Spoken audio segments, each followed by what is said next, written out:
अस्सलाम वालेकुम दोस्तों, कैसे हैं आप सब। आज मैं आपको बताऊंगी देसी घी बनाने का तरीका। इसके लिए आपने डेली जो दूध बॉईल करते हैं उसकी बलाई उतार के जमा कर लेनी है। उसको इस तरह ब्लेंडर में डाल के नॉर्मल टेम्परेचर वाला पानी डाल के उसको थोड़ा सा ब्लेंड कर लेना है और एंड में ठंडा पानी डाल के मक्खन को निकाल लेना है। देखें, इस तरह मक्खन को निकाल के उसके बाद हम इसको कर लेंगे एक पैन में शिफ्ट और रख देंगे चूल्हे के ऊपर। जी हाँ, लेकिन आपने आंच हल्की रखनी है, ठीक है। हल्की आंच पे इसको पकाएंगे।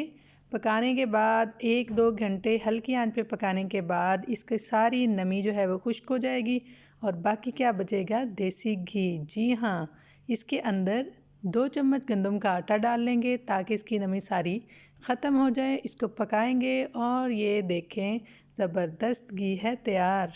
देसी घी खाएं, मज़े उड़ाएं। अल्लाह हाफिज़।